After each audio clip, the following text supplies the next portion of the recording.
Tamaño de la muestra.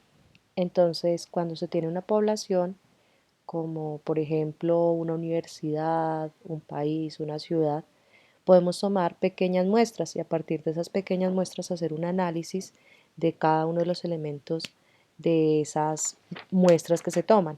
Entonces, ese análisis de esas muestras se puede hacer teniendo en cuenta diferentes elementos, pero el tema que hoy vamos a revisar es básicamente el tamaño de la muestra.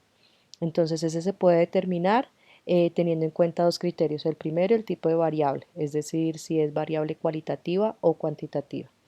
Y el segundo es si se conoce o no el tamaño de la población. Entonces nosotros podemos hacer estimaciones y análisis a futuro o de un muestreo sin necesariamente conocer el tamaño total de la población.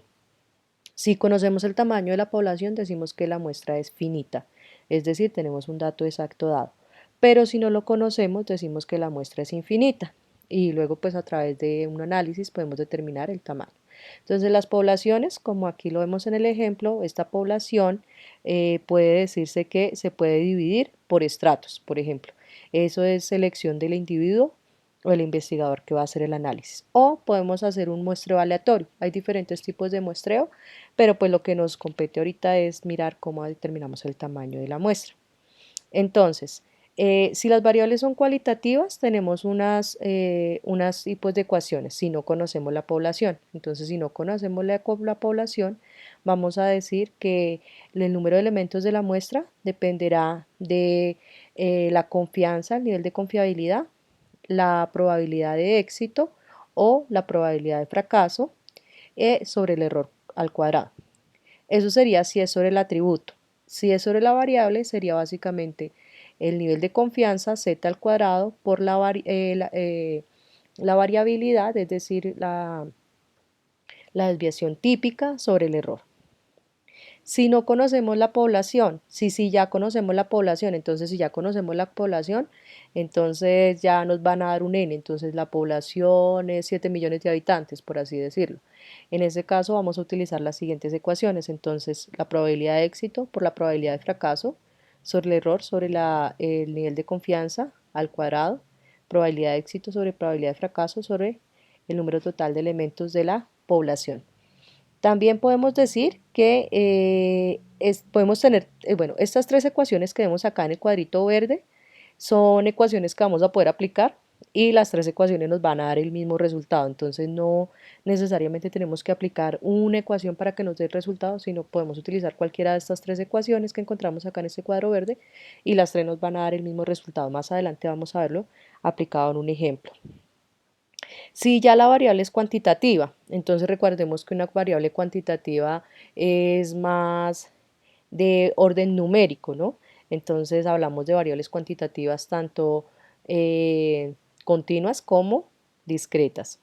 Entonces, si no conocemos el total de la población, pues las ecuaciones que vamos a emplear son estas. El número de elementos de la muestra será igual al nivel de confianza por la probabilidad de éxito por la probabilidad de fracaso sobre el error al cuadrado. Eso si fuera para el atributo. Si fuera para la variable, pues hablamos del nivel de confianza por la desviación típica al cuadrado sobre el error al cuadrado. Si conocemos ya la población, entonces pues tenemos cualquiera de estas tres ecuaciones. Fíjense que estas tres ecuaciones son muy parecidas a las que vimos anteriormente y como les decía también anteriormente, cualquiera de estas tres aplicadas, bien aplicadas, nos va a dar el mismo resultado. Ok, entonces los factores de corrección.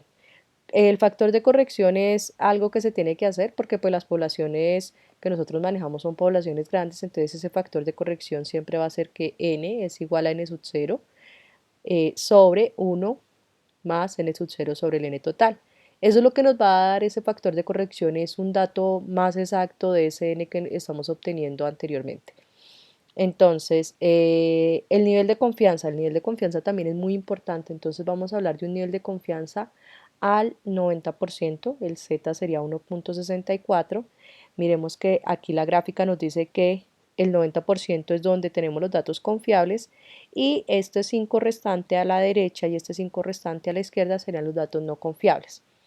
Eh, como ya lo vimos, entonces simplemente ese 10% que no hay de confiabilidad lo divido entre 2. Eso me daría 5, que en términos sería 0.05, ubicándolo en la tabla de la distribución normal, tendríamos un z que es igual a 1.64. Si el nivel de confianza ya no es un nivel de confianza al 90%, sino al 95%, nuestro z va a ser diferente. Entonces, ese 5% que hace falta sería equivalente a 2.5% tanto a la derecha y 2.5% tanto a la izquierda, o 0.25 a la izquierda y 0.25 a la derecha, obteniendo así un z de 1.96. Si ya el z, el nivel de confianza es diferente al 99%, pues nuestro z será 2.57, es decir, que solamente habrá un 1% de error, que será 0.5% y 0.5%, eso será 0.0005. Ubicándolo en la tabla de la distribución normal, tenemos que z es igual a 2.57. Esos tres que acabo de mencionar, al 90%, al 95% y al 99%, son los valores de confianza más usados. Pero nosotros acá en la tabla vamos a encontrar que si ya no nos dieran Z, el nivel de confianza 90, 95 o 99, pues acá tenemos una tabla donde aparecen los niveles de confianza. Si el nivel de confianza es el 90%, el Z será 1.64 y así sucesivamente. Por ejemplo, si fuera el 92% el nivel de confianza, nuestro Z sería 1.75. Si fuera el 94% sería 1.88, si fuera el 97% 2.17, 98% 2.33 y 99% 2.57.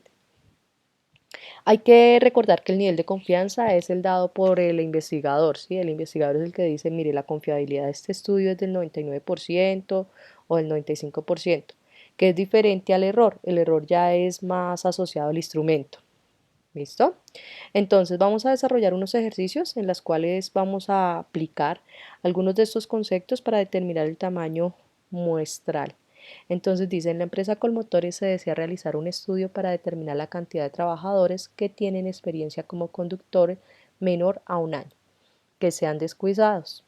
¿Qué tamaño deberá tener la muestra a tomar con el fin de tener un 2% de error y un nivel de confianza del 95%?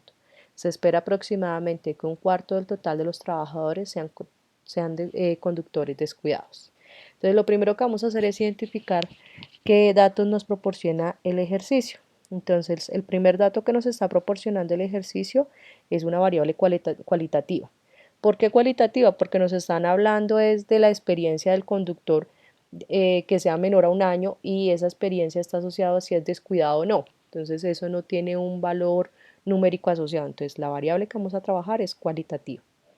Lo otro que vamos a mirar es el nivel de confianza. El nivel de confianza nos dicen que es el 95%. Si ustedes recuerdan la tabla anterior y las gráficas anteriores, si el nivel de confianza es al 95%, decimos que Z es igual a 1.96. La probabilidad de éxito. Nos dicen que se espera que aproximadamente un cuarto del total de los trabajadores sean conductores descuidados. Un cuarto es igual a 0.25, es ya. La probabilidad de éxito es que sea descuidado, es decir, 0.25. La probabilidad de fracaso será Q, que sea al contrario. Recuerden que P más Q tiene que ser igual a 1. Entonces, si la probabilidad de éxito es 0.25, la probabilidad de fracaso será 0.75. Por último, nos dicen que el error es del 2%. Entonces, ese 2% pasado a factor numérico, pues será 0.02. Entonces, ¿qué vamos a tomar en cuenta esta ecuación? ¿Por qué? Porque es una variable cualitativa. Vamos a tener Z, nivel de confianza, probabilidad de éxito, probabilidad de fracaso y el error. Aquí en esto no tenemos el número de datos, entonces el número total de elementos de la población, entonces por eso vamos a aplicar esta ecuación. Más adelante vamos a ver lo que pasaría si le aplicamos el factor de corrección. Entonces, retomamos la ecuación anterior que dice que el número de elementos es igual a z cuadrado por p por q sobre e cuadrado. Entonces, reemplazando, entonces z sería 1.96 al cuadrado por 0.25 por 0.75 dividido entre 0.02 elevado al cuadrado. Aplicando todos los procesos matemáticos, la potenciación, las multiplicaciones y las divisiones, tenemos que eso nos da 1800,75. Entonces, pues como ya es un factor mayor a la unidad, entonces decimos que sería 1801 trabajadores de colmotores que son conductores descuidados, que tienen menos de un año en experiencia y por ende son conductores descuidados. Eso sería teniendo en cuenta los elementos que nos está dando la situación problema. Entonces miremos que son 1801 trabajadores descuidados. Entonces miremos si la situación del problema propuesta conociéramos el número total de personas que forman la población de trabajadores, tendríamos que usar otra ecuación y el resultado allá anteriormente aplicarle el factor de corrección. Por ejemplo, digamos que la población es 10.000 trabajadores. ¿Qué pasaría si la población es 10.000 trabajadores? Entonces ya la ecuación va a cambiar. Mire que vamos a tener P por Q sobre E sobre Z elevado al cuadrado más P por Q sobre N. Ese N es muy importante para nosotros porque N va a ser ahora el total de elementos de la población. Vamos a sustituir esos datos en nuestras ecuaciones y al sustituir y hacer todos los procesos numéricos, 0.25 por 0,75 nos da 0,1875, 0,2 dividido entre 1.96, eso nos da 0,10, 0,25 por 0,75, 0,1875 dividido 10.000, haciendo todas las operaciones, nos dice que el N sería 1.526 trabajadores. Es decir, que hay 1.526 trabajadores que han conducido con más de un año de experiencia y han presentado algún descuido. Miremos que este dato es diferente al que nos dio anteriormente. ¿Por qué esa diferencia? Porque el anterior, al no tener el n, no hemos hecho el factor de corrección. ¿Se acuerdan que les dije que teníamos que hacer la ecuación del factor de corrección para tener un dato exacto? Entonces miremos qué pasa en continuación. Miremos qué pasa si aplicáramos otra ecuación. Como yo les dije, en el cuadro verde, cualquiera de esas tres ecuaciones se puede aplicar y si está bien aplicada, el resultado de las tres va a ser exactamente el mismo. Entonces vamos a sustituir los datos que tenemos, que nos da la situación, el total de elementos de la población, el nivel de confianza para Z, probabilidad de éxito, probabilidad de fracaso. Vamos a hacer las operaciones y vamos a encontrar que también nos da 1.526 trabajadores que tienen menos de un año de experiencia y han presentado algún descuido a nivel de en conducir. Entonces miremos qué vamos a hacer con el factor de corrección que nos da ya el ejercicio. Nos dicen, bueno, es que la población son 10.000 trabajadores. Ya nos había dado un n sub 0 que era 1.801.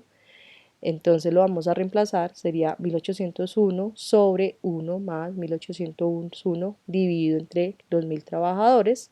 Eso nos va a dar un valor total de 1.526 trabajadores. Eso quiere decir que al no tener el valor total de la población, pues sí se hace necesario hacer el factor de corrección si nos dan la población total para que el dato sea exacto. Entonces hay 1.526 conductores con menos de un año de experiencia que han presentado algún tipo de descuido. Entonces, vamos a hacer un problema 2. El problema 2 nos dice, se desea estimar el costo promedio de matrículas de los estudiantes universitarios de la ciudad. Por estudios anteriores y a precios actuales se sabe que la desviación típica es de 1.800 pesos. A. Calcular el tamaño de la muestra fijando para ello un error de más o menos 300 y una confianza del 99%. B. Si se considera que la población estudiantil que se desea investigar es de 12.000 personas o de 12.000 estudiantes, ¿cuál sería el valor de n? Es decir, ¿cuál sería el valor de la muestra? C. Calcular el valor de n o el valor de la muestra si se desea estimar el valor total de la matrícula cancelada por los 12.000 estudiantes. Entonces vamos a ver qué datos nos da el ejercicio. Lo primero es que es una variable cuantitativa, porque ya no están hablando de número de personas, entonces el número de personas sería una variable cuantitativa y por ser número de personas pues sería una variable cuantitativa discreta porque son datos exactos. Entonces nos están hablando de precios, entonces nos dan una variable cuantitativa y nos dicen que el nivel de confianza es del 99%, es decir que nuestro Z será equivalente a 2,57. Que la desviación típica S es igual a 1.800, que la población que nos van a dar para desarrollar el punto B y C serán 12.000 personas y que el error es de 300, más o menos 300. Entonces, vamos a ver cómo reemplazamos. Entonces, como nos están diciendo en la parte A que no tengamos en cuenta el total de la población, pues vamos a tomar el nivel de confianza por la desviación típica sobre el error al cuadrado y vamos a reemplazar qué datos obtenemos. Entonces nos dice, retomamos la ecuación, reemplazando decimos que sería 2,57 al cuadrado por 1800 al cuadrado sobre 300. Eso nos daría 237,77, que en realidad pues eso no sería sino 238 porque no tenemos punto 7. Al aplicar el nivel de confianza y el factor de corrección para que nos quede bien, entonces voy a reemplazar ese 238. Entonces, ese 238, haciendo el factor de corrección, nos quedaría de la siguiente manera. 238 sobre 1 más 238 sobre 12.000 nos da 234 estudiantes. Entonces, la muestra de personas que pagan el valor que nos están diciendo ahí sería 234 personas. Ese sería el valor confiable que sí nos tendría ya un dato exacto. Miremoslo si lo hacemos teniendo en cuenta la población, como nos decía el punto B. Si la población fueran 12.000 estudiantes, entonces vamos a colocar esta ecuación que tenemos aquí, porque pues es una variable cuantitativa, n, número total de la población, el nivel de confianza, la desviación típica, número total de la población menos 1, el error al cuadrado, más el nivel de confianza al cuadrado por la desviación típica al cuadrado. Reemplazando tenemos entonces 12.000 por 2,57 al cuadrado por 1.800 al cuadrado sobre 12.000 menos 1 por 300 al cuadrado más 2,57 al cuadrado por 1.800. Haciendo todas las operaciones, en efecto nos da 234 personas. 234 estudiantes cancelarán el valor total de la matrícula. Entonces, es una manera también de comprobar pues que cualquiera de las tres ecuaciones que aparecen en el último cuadro verde pues se pueden utilizar y nos va a dar el mismo valor total de los elementos de la muestra que se va a analizar. Y pues eso es básicamente todo lo que tenemos que hacer para determinar el valor de la muestra. No es nada más, espero que en serio hayan comprendido y pues cualquier duda, como siempre, quedo atenta a sus dudas. Que tengan una feliz noche, que estén muy bien.